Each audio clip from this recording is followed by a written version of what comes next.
मेहमान सर बुझते पारছি না দৌড়াবে কিভাবে স্যার মেহমান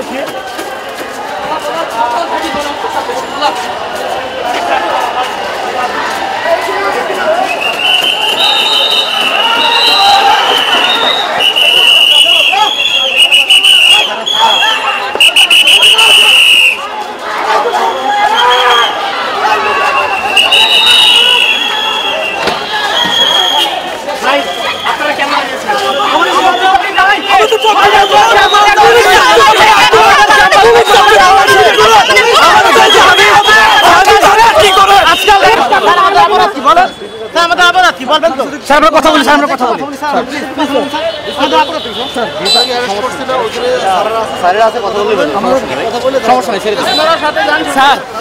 আপনার ছেলেও তো আমরা কি করতেন স্যার কলেজ থেকে বের করতে কলেজ থেকে বের করতেন স্যার এটা চিন্তা করেন আমরা সুষ্ঠুভাবে আন্দোলন করছি আমাদের দীর্ঘ 6 মাসের আন্দোলন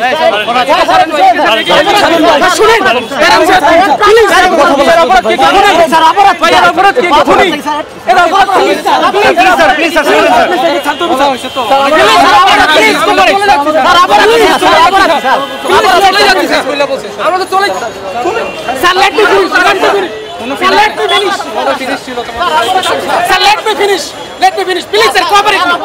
Please.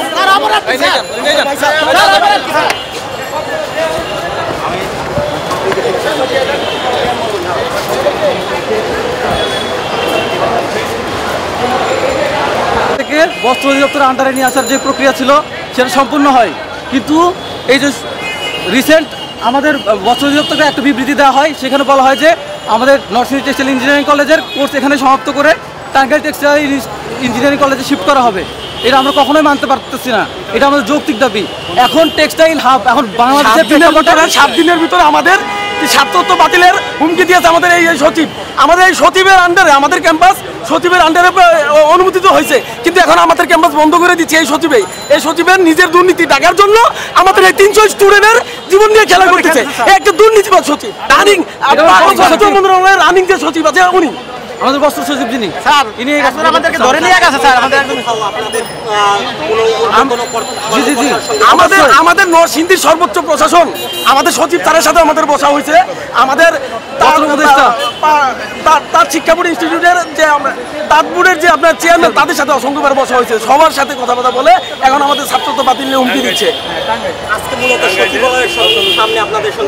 এখন সচিবালয়ের সামনে আমরা শান্তিপূর্ণভাবে অবস্থান করতেছিলাম এবং আমাদের যৌক্তিক দাবি ভাই, আমাদের যৌক্তিক দাবি, এই দাবিটা তারা মানতেছে না কেন? আজকে 6 মাস ধরে আন্দোলন চলে আসতেছে, এখানে কখনো হতে পারে না। আমরা সচিবালয়ের সামনে কোনো সহিংসতায় যাইনি। আমরা 6 মাস যাবৎ আমরা আমাদের দাবি নিয়ে বিভিন্ন অধিদপ্তরে, বিভিন্ন দপ্তরে, বিভিন্ন মন্ত্রণালয়ে, বিভিন্ন ঊর্ধ্বতন কর্মকর্তাদের আমাদের নরসিংদী সর্বোচ্চ প্রশাসন এ বিষয়ে অবগত, এই বিষয়ে সব কিছুই জানেন তিনি। কালকে রাতেও আমরা নরসিংদী প্রশাসনের সাথে এই বিষয়ে আমরা কথা বলে আসছি।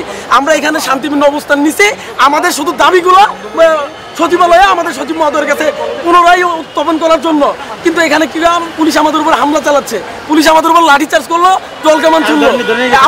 আমাদের একটা ভাই তাকে ধরে নিয়ে গেছে, কোনো দোষ নেই ভাই, ছাত্র মানুষ। আমরা এখানে আমাদের নিজের, আমরা ভাই কোনো সহিংসতায় আসি নাই, আমরা এখানে আসছি আমাদের নিজের সাথে দাবি নিয়ে, আমরা এখানে আসছি আমাদের টেক্সটাইল ইঞ্জিনিয়ারিং কলেজের প্রতিষ্ঠাতা নিয়ে, আমাদের টেক্সটাইল ডিপ্লোমাদের জন্য ওইটা আমাদের একটা প্ল্যাটফর্ম, আমাদের প্ল্যাটফর্ম বন্ধ করে দিচ্ছে আমাদের এই সচিব নিজের দোষ দেখার জন্য। আমাদের পুরা ডিপ্লোমাদের জন্য, ডিপ্লোমা ইঞ্জিনিয়ারিং টেক্সটাইল ইঞ্জিনিয়ারিংয়ের জন্য পুরো ডিপ্লোমাদের একটা প্ল্যাটফর্ম তিনি নষ্ট করে দিচ্ছে। আমরা এর যে প্রতিবাদের জন্য শান্তিপূর্ণ অবস্থানে ছিলাম, তারা আমাদের প্রচুর পরিমাণে মারধর করছে। অবশ্যই দুর্নীতি না থাকলে আমাদের এভাবে কোরবানি দেওয়ার মতো তাদের কোনো ইয়ে ছিল না, কারণ আমরা ওরা আমাদের যদি ট্রান্সফার করে দিয়ে আমরা চলে যেতাম, সমস্যা নাই। কিন্তু ওরা দুর্নীতির মাধ্যমে ওদের দুর্নীতি ডাকার জন্য, শেখ হাসিনার দোসররা তাদের দুর্নীতি ডাকার জন্য আমাদের এইভাবে বলি দিচ্ছে। আমাদের পরবর্তী কর্মসূচি আমাদের বড় ভাইরা আছে, তারা যেভাবে নিবে আমরা ওইভাবে কর্মসূচি পালন করবো ইনশাল্লাহ। আমাদের একটা বড় ভাইকে অযথা কোনো প্রকার কারণ ছাড়া বেআইনিভাবে পুলিশ ধরে নিয়ে গেছে। আমার একটাই কথা ভাই, জুলাই বিপ্লবের পরে থেকে ভাই এই যে ছাত্ররা মার খায়, একটাই কথা ভাই, হাসনাত সারজিৎ এরা ভাই কি করে ভাই, এরা কি করে ভাই, এদের জন্য এদের উপর ভরসা করে দেশ চলে, আর তারা ছাত্ররা মার খাচ্ছে পুলিশের কাছে, আর তারা বসে ঘরে বসে কি করে ভাই।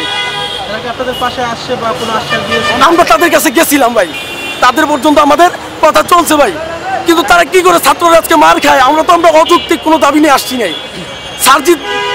সারজিৎ আব্দুল্লাহ সবাই জানে যে আমরা এখানে কেন আসছি, তাহলে আমরা মার খাই, তারা কেন ঘরে বসে থাকে? আমরা তো তাদেরই ভাই, তারা যখন কোনো আন্দোলন রাখে আমরা তো তাদের জন্যই আসি, সাধারণ শিক্ষার্থী ভাই।